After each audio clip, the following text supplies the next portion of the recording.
सभी साथियों को जय भीम। मिशन सेल्फ रिस्पेक्ट कीर्ति विद्रोही।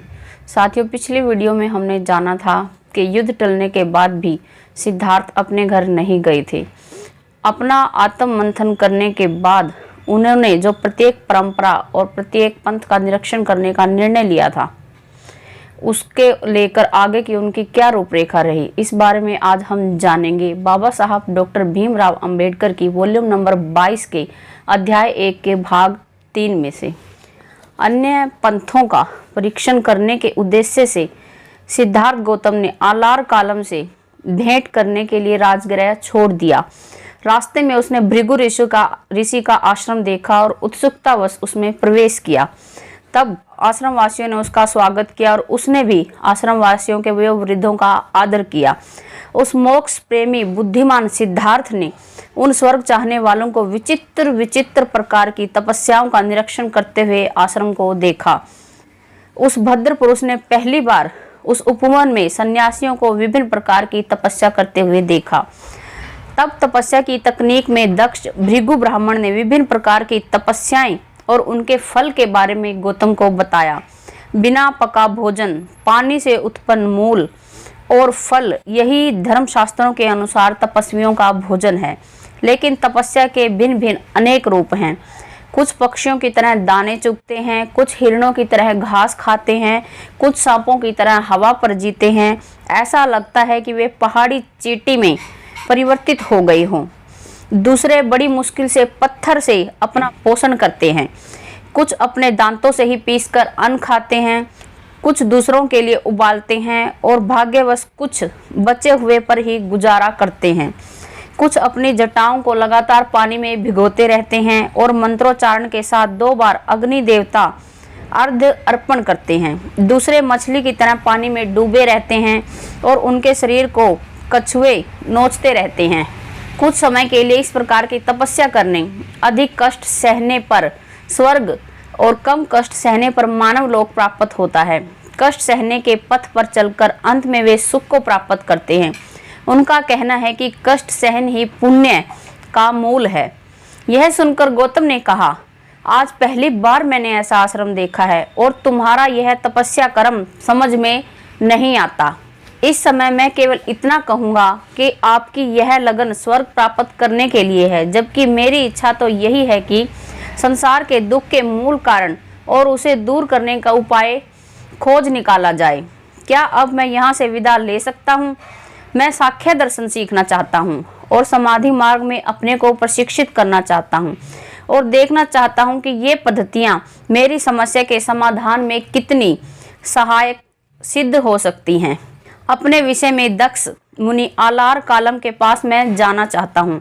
सिद्धार्थ के निश्चय को देखकर आश्रम के प्रमुख भृगु ऋषि ने कहा, राजकुमार, तुम अपने उद्देश्य में बहादुर हो। तुम नवयुवक हो। स्वर्ग और मोक्ष अच्छी तरह मनन करने के बाद तुम मोक्ष का लाभ प्राप्त करना चाहते हो। तुम सचमुच में बहादुर हो। यदि तुम्हारे कहने का यही दृढ़ निश्चय है तो तुम अति शीघ्र विंध्या प्रदेश जाओ, जहाँ मुनि आलार कालम रहते हैं, जिन्होंने परम सुख की अंतर्दृष्टि पाई है। गौतम ने सभी को धन्यवाद किया और वहां से चल दिया। भृगु ऋषि का आश्रम छोड़ने के बाद गौतम आलार कालम का निवास खोजना शुरू करता है। आलार कालम के निवास मिलते ही वह वहां पहुंचता है और उनके सिद्धांत और अनुशासन में दीक्षित होना चाहता है। आलार कालम जी कहते हैं, तुम्हारा स्वागत है। निश्चय ही तुम यह उच्चतम प्रशिक्षण प्राप्त करने योग्य हो। आलार ने कहा, तुम्हारा शील स्वभाव, तुम्हारे चरित्र की सच्चाई और तुम्हारे दृढ़ निश्चय से इतना प्रभावित हूँ कि मैं तुम्हारी योग्यता जांच हेतु तुम्हारी कोई प्रारंभिक परीक्षा नहीं लेना चाहता। ध्यान से सुनने वालों में श्रेष्ठ हमारे सिद्धांतों को सुनो। उसके बाद उन्होंने गौतम को अपना सिद्धांत सुनाया और जिसे साख्य दर्शन के नाम से जाना जाता है। अपने प्रवचन के समापन पर आलार कालम ने कहा, हमारी पद्धति के सिद्धांत यही है गौतम। मैंने तुम्हें संक्षिप्त रूप में बता दिया है। सिद्धार्थ बहुत प्रसन्न हुआ। जिस समय गौतम अपनी समस्या के समाधान के लिए विभिन्न प्रकार के मार्गों का परीक्षण कर रहा था, उस समय उसने विचार किया कि मुझे ध्यान मार्ग, चित्त की एकाग्रता का ढंग भी क्यों न सीख लेना चाहिए। ध्यान मार्ग की 3 विधियां हैं। तीनों में से एक चीज समान थी, सांस पर नियंत्रण पा लेने से चित्त की एकाग्रता सिद्ध हो जाती थी। सांस को नियंत्रण में करने की एक विधि आनापानसती कहलाती है। सांस को नियंत्रण में करने की दूसरी विधि प्राणायाम कहलाती है।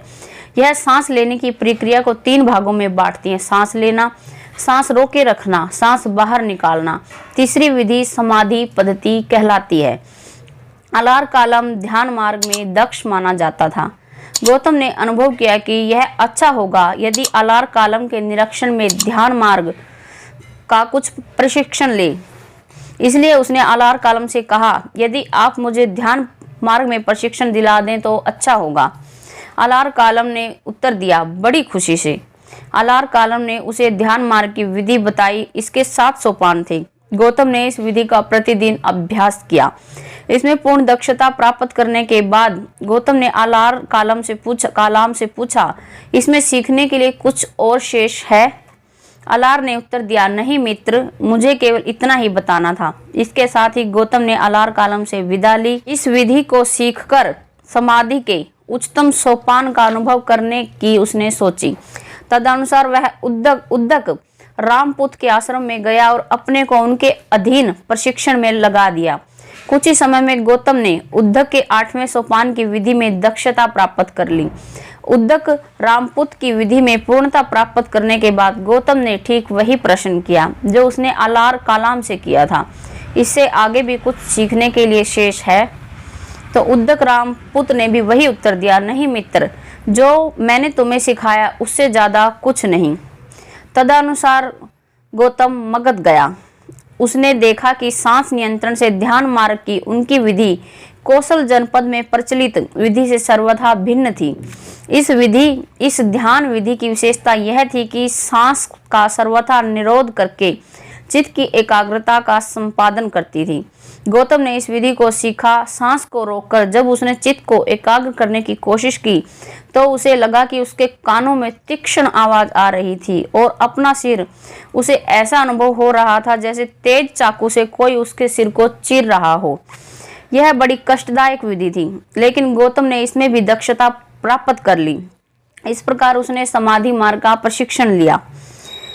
गौतम ने साख्य और समाधि मार्ग का प्रशिक्षण कर लिया था, लेकिन तपश्चर्या के परीक्षण के बिना ही उसने भृगु ऋषि का आश्रम छोड़ दिया था।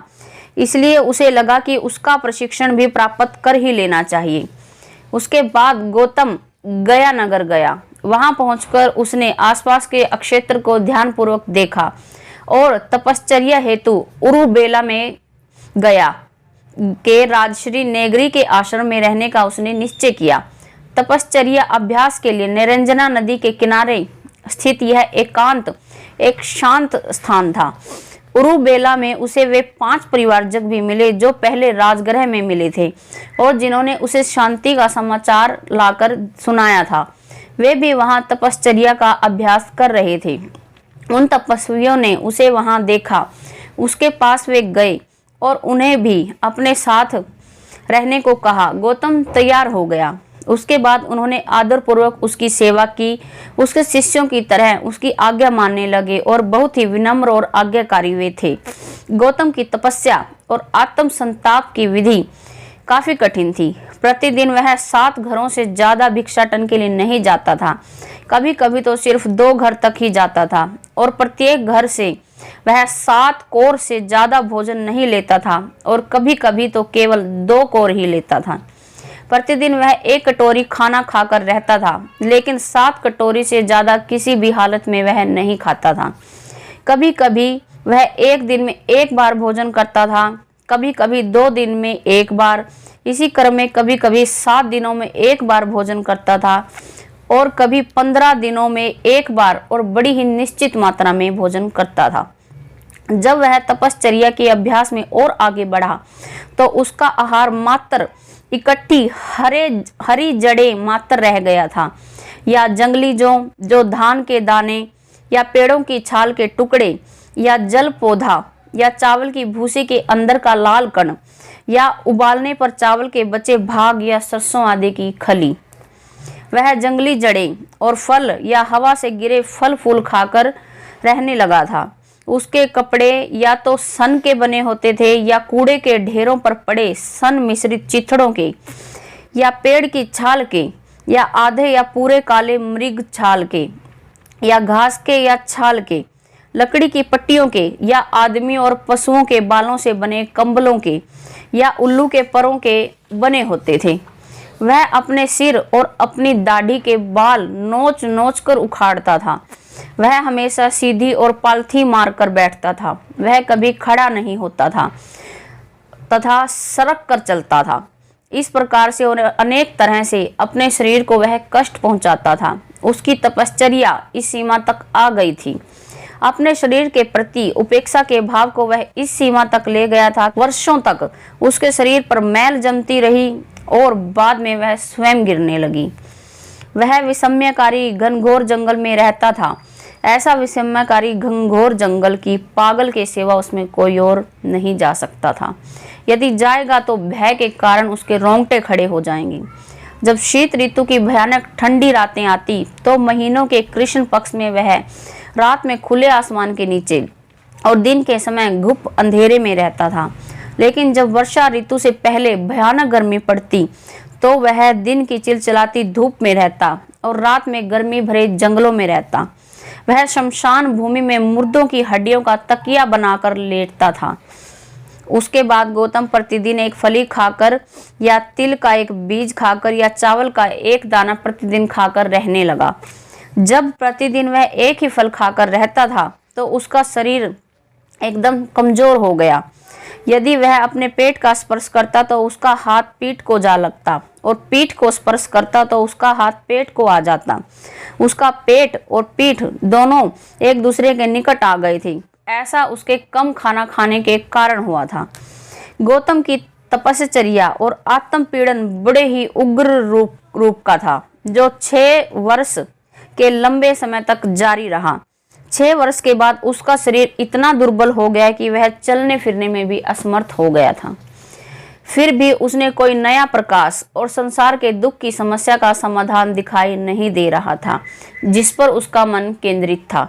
उसने अपने मन में विचार किया कि यह न काम वासना से छूटने का मार्ग है, न यह पूर्ण ज्ञान प्राप्त करने का और न ही यह मोक्ष का मार्ग है।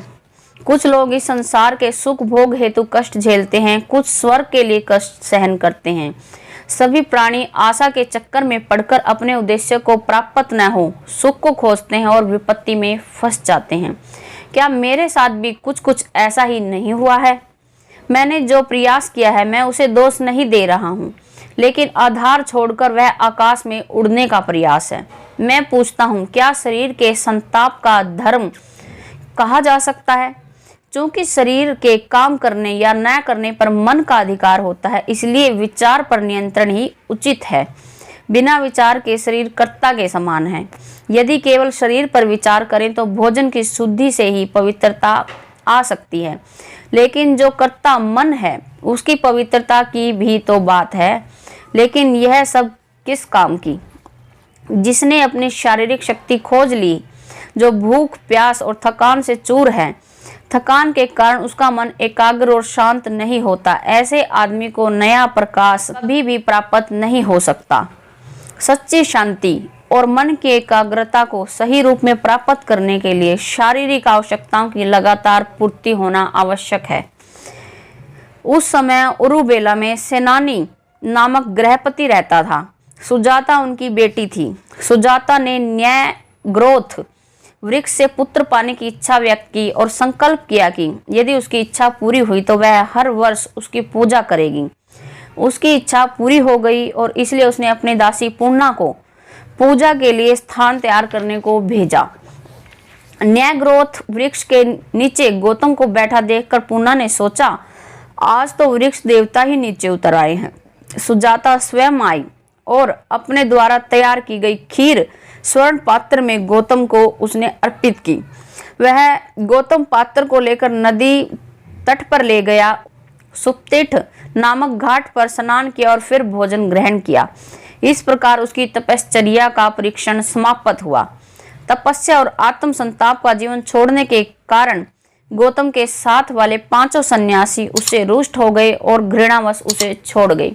साथियों, जानकारी कैसी लगी कमेंट बॉक्स में लिखकर जरूर बताइएगा। देखते रहिए मिशन सेल्फ रिस्पेक्ट। जय भीम।